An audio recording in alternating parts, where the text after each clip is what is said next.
अभी बताता है भाई, अभी बताता है। अभी तूने गाड़ में उंगली किया ना, अभी बताता है। হইছে হইছে, আর বলিস না।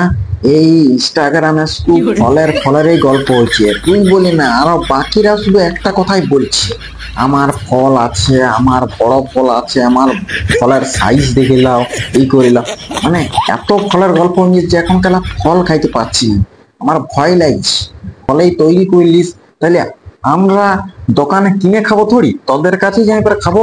কিন্তু আমার এটা প্রয়োজন নাই, কারণ আমার ঘরে কেলা এই বড় আম গাছ আছে কেলা। আম তো কেলা আমার ফেভারিট বটে, আম তো আমি ভালো করে খাই একদম। কারণ এটাই কেলা খাবার সঙ্গে আম খাই আলাম, রুটি ছিল আর একটু তাড়কা ছিল আর আম, যা লাগলো না মানে ধৈর্য খাই দিলাম পুরো একদম। কিন্তু তোরা যে ফল ফল করছিস, তোদের কাছে কি ধরনের ফল আছে সেটা আমাকে একবার বল তো। তোদের কাছে কি ধরনের ফল, এমন কিছু ফল আছে যেটা খাইতে অনেক মিষ্টি? যদি এমনটা হয় না তো কেলা আমি আগে যাব তোদের কাছে ফল খাইতে।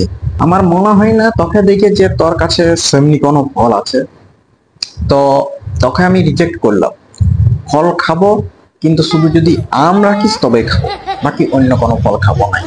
তো ফলটা আগে ভালো করে তৈরি কর, গাছে পাইতে দে, বড় হোক একটু, তারপরে আমাকে ইনভাইট করবি, আমি নিশ্চয়ই তোর ফল খাবো।